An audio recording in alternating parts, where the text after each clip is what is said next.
So the first thing I need y'all to do is introduce who you are. Hi, my name is Reverend LaRue Franklin Kidd, pastor of True Light Church Baptist. And I'm Sister Cassandra Kidd. All right, now first question here is, how has time affected the way love is now versus in the past? How has love changed in terms of what we perceive as love, how love is displayed to one another, just the very definition of love?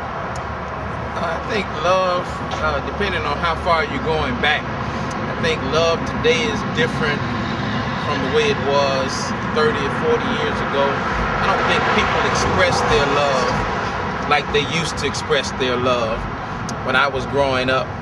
I think now love is more surface. You know, people sometimes say they love, but they really don't mean that they love. Sometimes love because some of our people have a little more than we had 40 years ago. Sometimes we equate our love in the things we can buy one another. Sometimes parents express their love by buying their children certain things that they didn't have for themselves. I think also that love lacks endurance. It seems to me that there was a time where if you were in love with someone or you expressed love for an individual, it was until death did you part.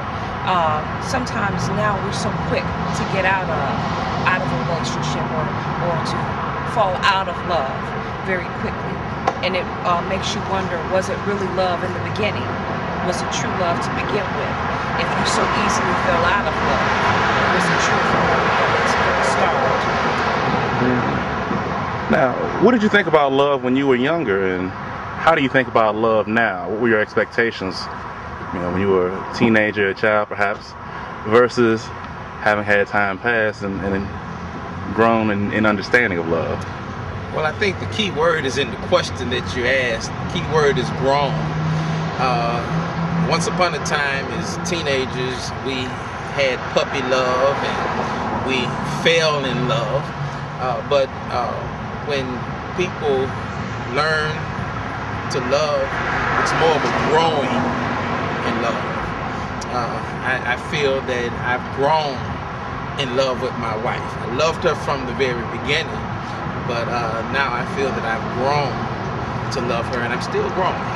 I think my perception of love has not changed from the time that when I was young. As Pastor mentioned, there was, you know, as youngsters we have a puppy love, if you will, and love evolves and we grow in love. But I think that when we are first exposed to the true love, that is that being the love that God has for us, it sets our ability to love others in place. It allows us the opportunity to love others more genuinely. Then we must also understand that the foundation of our love is that of Jesus Christ. The Bible teaches us that God loved us so much that he gave his only begotten Son, and the Son in turn loved us so much that he gave his love. So love too is sacrificial. Now, how does love affect change in the world? We understand as Christians it's important to love one another, but in your opinion, how does that love continue on outward? The two of you love each other. You're the head of a church home here in which you preach love. How do you see that affecting the world around you? I think the only way that love can affect the world in a positive way or change is through the example of love. So as important as believers, as important as members of the body of Christ, those who consider ourselves to be saved, sanctified, those who consider ourselves to be disciples and followers of Christ, we must first of all follow the example of his love. And as we follow the example of his love, others will see that love in us.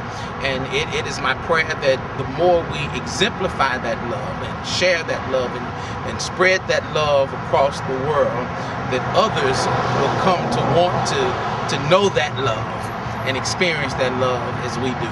It's quite evident that our world and our society lacks love. Evident because of the crimes that we see happening, where families being turned against each other, mothers against daughters. Parents are taking their children's lives, you know. Just so many of the what we consider crimes that would have never happened years ago. Seems like things are just, the world is just almost in a crazy state. But I think I agree with what Pastor is saying, that if we, the church, are an example of love, and we take that example into the community, we have the power through Christ. We have the power to change the world, change the generation by spreading the love that we know from Him and sharing it with others. That answer actually would cover the next question as well, is how do we add more love to the world? Again, I think you're saying in the example of love demonstrated, you're able to set the example for people to emulate it. I guess we can seal this one with a kiss, huh? And thank y'all.